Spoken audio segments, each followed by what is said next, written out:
महाराष्ट्रातील प्रत्येक अपडेट जाणून घेण्यासाठी आजच मेट्रो रायगडच्या सोशल मीडिया प्लॅटफॉर्मला लाईक, फॉलो आणि सबस्क्राईब करा।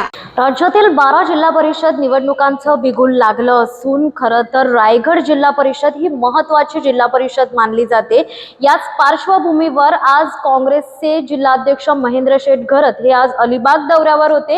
याच दरम्यान त्यांनी एक वक्तव्य केलेलं आहे की अलिबाग जिल्हा परिषदेची जी निवडणूक होणार आहे त्यातली उमेदवारी काँग्रेसचे राजाभाऊ ठाकूर यांना दिलेली आहे।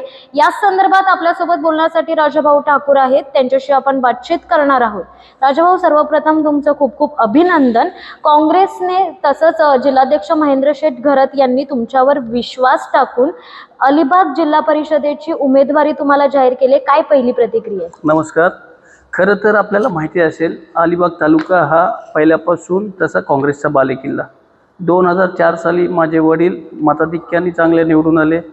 5 वर्ष आमदार म्हणून त्यांनी फार चांगलं काम केलं आणि ज्या जिल्हा परिषद मतदारसंघातून ते जिल्हा परिषदेवरती गेले होते, त्या मापगाव जो मतदारसंघ होता आताचा तो आवास मतदारसंघ झालेला आहे, त्याच्यामध्ये देखील फार चांगल्या पद्धतीची काँग्रेसची आज देखील ताकद आहे आणि त्या मतदारसंघामधनं मी लढावं अशी संपूर्ण जेवढे कार्यकर्ते आहेत, सर्व नेते मंडळी आणि स्थानिक जनता जी आहे, त्या स्थानिक जनतेचं म्हणणं आहे की बाबा राजाभाऊ ठाकूर यांनी ह्या इथेही निवडणूक लढवावी।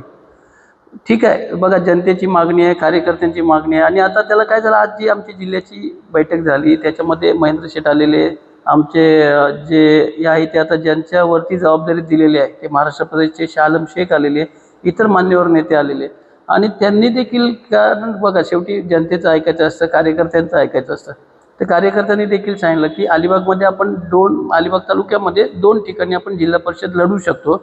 त्यात एक जो भाग आहे तो मापगाव आणि दुसरा जो आहे तो कावीर, म्हणजे जो जुना रामराज होता, आणि काही 4 ते 5 ठिकाणी पंचायत समिती आपण लढू शकतो। ठीक आहे, आता मित्रपक्ष जे आहेत महाविकास आघाडीतले घटक पक्ष, त्या सर्वांशी मागच्या वेळेला आम्ही एकंदरीत आपण बघितलं असेल, खासदारकीला आम्ही एकत्र लढलो, आमदारकीला लढलो, अलिबाग नगरपालिका असेल किंवा झालेल्या नगरपालिकांमध्ये पण आम्ही लढलो।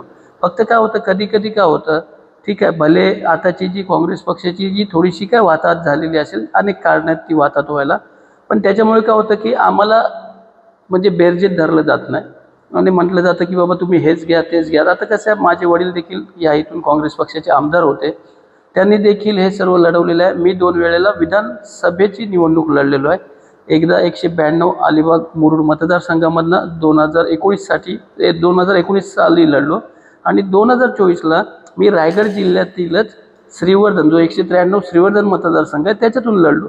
त्याच्यामुळे कसं झालं की आज आपण जर बघाल तर मी विधानसभा लढलेलो असल्यामुळे माझी जी मानसिकता आहे ती असं नाही की मी विधानसभा लढलो म्हणून मी जिल्हा परिषद लढणार नाही, परंतु माझ्यावरती जी जिल्ह्याची जबाबदारी आहे, कारण जिल्हाध्यक्ष जे आहेत ते उरण, पनवेल आणि कर्जत, खालापूर तो भाग बघतात, म्हणजे साधारण बघितलं तर आपण जो वरचा भाग आहे रायगडचा तो ते बघतात आणि दक्षिण रायगड जे आहे ते अगदी पेणपासून अगदी अलिबाग, मुरुड, तुम्ही श्रीवर्धन, महाडपर्यंत, पोलतपूरपर्यंत गेले तर त्याच्यामध्ये जी सर्वस्वी जबाबदारी ती माझ्यावरती दिलेली आहे आणि त्याच्याच अनुषंगाने आम्ही श्रीवर्धनमध्ये उमेदवार उभे केले, रोह्यामध्ये केले, महाडमध्ये केले, अनेक ठिकाणी केले, कारण काँग्रेसच्या उमेदवार किंवा हाताचं चिन्ह दिसत नव्हतं, ते या नगरपालिकेपासून दिसायला पुन्हा सुरुवात झाली। तसंच जिल्हा परिषदेमध्ये आम्ही रोहा तालुका असेल, अलिबाग मुरुड तालुके तर आहेतच, पण लागलेला रोहा तालुका आहे, महाड श्रीवर्धन आहे आणि त्याच्यामध्ये जे मसळा किंवा इतर जे आमचे माणगाव, तळा, तसंच पोलादपूर तालुके त्याच्यामध्ये देखील आम्ही उमेदवार उभे करतोय। श्रीवर्धनला तर आमचा एक जिल्हा परिषदेचा उमेदवार तयार झालेला आहे, जो स्त्री आहे ती लढायला तयार आहे। एक खालचा जो बागमांडला जो पहिला होता, आता आराठी म्हणून त्याचं नाव आहे, तिथून लढायला तयार आहे। त्याच्यात पंचायत समिती गणामध्ये दिघी गण जो आहे त्याच्यामध्ये आमचा काँग्रेस पक्षाचा हाताच्या चिन्हावरती उमेदवार लढायला तयार झाले, सर्व कागदपत्र देखील काढलेले आहेत। त्याच पद्धतीने आम्ही जर आपण मसळ्यामध्ये आलात तर एक पाभरे म्हणून एक जो गट आहे त्याच्यामध्ये आमची मंडळी लढायला तयार आहे, म्हणजे जी कोण आपले जे काँग्रेसचे आहेत त्या तिथे तयार आहेत। पंचायत समितीमध्ये आंबेत जी गण आहे त्याच्यामध्ये आमचा उमेदवार तयार झालेला आहे। त्याच पद्धतीने रोह्याला एक आम्ही जिल्हा परिषद लढतोय, ठीक आहे, पंचायत समितीच्या वाटाघाटी चालू आहेत। माणगावमध्ये 2 जिल्हा परिषद मतदारसंघांमध्ये आमचे उमेदवार तयार आहेत आणि पंचायत समिती एक दुसरी किंवा 2 पंचायत समितींमध्ये आमचे उमेदवार तयार आहेत। तर हा जिल्ह्याचा सर्व व्याप असल्यामुळे मी त्यांना म्हणत होतो की बाबा ठीक आहे, तुमची सर्वांची इच्छा आहे का मी लढावं, सर्व जनतेची इच्छा आहे मी लढावं, पण कार्यकर्त्यांच्या निवडणूक आहेत। आता मुरुड तालुका आहे, मुरुड तालुक्यामध्ये देखील आमची 2 पंचायत समितीची लोक उभी राहतात, जिल्हा परिषदेची पण मागणी केली, पण वाटाघाटीमध्ये कदाचित 2 किंवा 1 पंचायत समिती 1 जिल्हा परिषद काहीतरी होईल.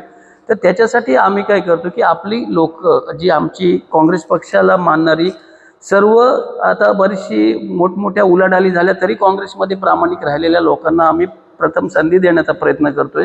एकदा जर त्यांना संधी दिली तर त्यांच्या जबाबदाऱ्या येतात आणि त्या जबाबदाऱ्या पार पाडण्यासाठी मी त्यांना फक्त म्हणत होतो, मी काही बघा ना, पप्पांचा मुलगा असल्यामुळे निवडणुका लढायला मी काही घाबरत नाही किंवा कोणी उमेदवार असेल तर कोणी असेल तरी आम्हाला त्याच्यानी काय, बघा शेवटी जनता जनार्दन आहे, कोणाला निवडून द्यायचं ते जनतेच्या हातात आहे. त्याच्यामुळे निवडणुका लढवायला आम्ही कधीच घाबरलो नाही.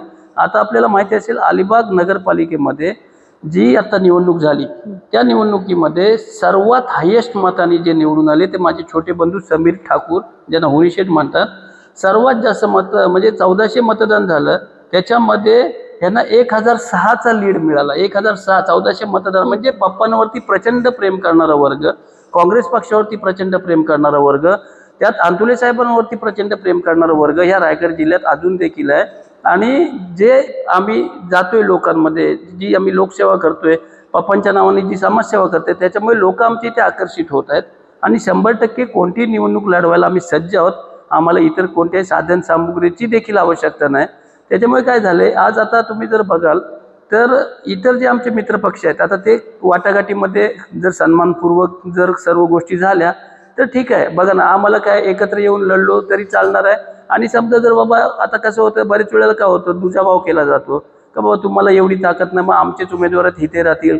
मग तसं झालं तर थोड्याशा आघाड्यांना आणि युतीला प्रॉब्लेम येतो. पण तरी देखील आमचा प्रयत्न आहे एकत्र जाण्याचा. जर सन्माननीय जी कोण नेते मंडळी असतील त्यांनी जर सन्मानपूर्वक आपल्या कार्यकर्त्यांच्या सन्मानाला मान दिला तर आम्ही 100% विचार करू. परंतु ठीक आहे, आता जिल्हाध्यक्षांनी देखील मगाशी दुजोरा दिला. इतर सर्वजण म्हणतात की निवडणूक लढा. येत्या 1-2 दिवसामध्ये, आता 16 ते 21 आपल्याला माहिती आहे फॉर्म भरायचे आहेत, त्याच्यामुळे 1-2 दिवसामध्ये जे काही चित्र आहे ते स्पष्ट होईल. जर बघायला गेलं तर अलिबाग ही मुख्य भूमी मानली जाते. अलिबागमध्ये काँग्रेसचा बालेकिल्ला देखील मानला जातो. काँग्रेसचे वर्चस्व अजून निर्माण करण्यासाठी पुढची रणनीती काय असेल? आता त्याच्यासाठी जे आपण बघा ना, ज्या आपल्या ज्या मोठ्या निवडणूक आहेत, खासदारकी किंवा जर आमदारकी, ही नेते मंडळीची निवडणूक आहे. पण कार्यकर्त्यांच्या निवडणुका कुठल्या, तर पंचायती असतील, ग्रामपंचायती, नगरपालिका असेल, पंचायत समिती असेल, जिल्हा परिषद असेल, त्याच्यामध्ये आपल्याला कार्यकर्त्यांना जर आपण बळ दिलं.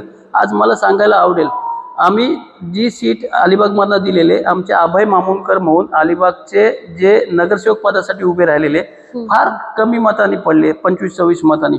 पण आज जशी इथे अलिबागची आणि जिल्ह्याची मिटिंग झाली, आज आम्ही त्यांच्यावरती अलिबाग शहर अध्यक्षाची जबाबदारी दिली. जो विश्वास आहे कार्यकर्त्याला की बाबा कार्यकर्त्याचं किती नुकसान झालं तरी ही जी मंडळी आहे, जे नेते मंडळी आहेत काँग्रेस पक्षाचे, हे आपल्याला कुठेही वाऱ्यावर सोडणार नाही. त्याच्यामुळे आज कसं होतं, लोक आपली इथे आकर्षित होतात आणि आम्ही तोच प्रयत्न करतोय की जे स्थानिक कार्यकर्ते असतील त्यांना कसं बळ देता येईल, त्यांना कुठल्या ना कुठल्या तरी एखाद्या ह्याच्यामध्ये पंचायत असेल किंवा इतर कोणत्या नगरपालिका, आम्ही प्रयत्न करतोय पंचायत समितीमध्ये त्यांना आम्ही सन्मानपूर्वक निवडून देण्याचा. त्याच्यामुळे आमची जी एक पुढील वाटचाल आहे ही खरोखर चांगली आहे. त्यात अंतुले साहेबांना मानणारा वर्ग, मधुशेठ ठाकूर जे आमदार, माझे जे स्वर्गीय माझे वडील आहेत त्यांना मानणारा वर्ग, काँग्रेस पक्षाला मानणारा वर्ग, आणि आता देशाचे नेते आमचे जे राहुल गांधी आहेत, जे अतिशय चांगल्या पद्धतीचं काम करून भारत देश जोडण्याचा प्रयत्न करत आहेत, त्यांच्यावर विश्वास ठेवून आज तरुण वर्ग आणि देशामध्ये जे चाललेलं आहे चुकीचं, हे थांबवण्यासाठी राहुल गांधीच योग्य आहेत हे सर्वांना माहिती आहे. Subscribe now and press the bell icon. Never miss an update.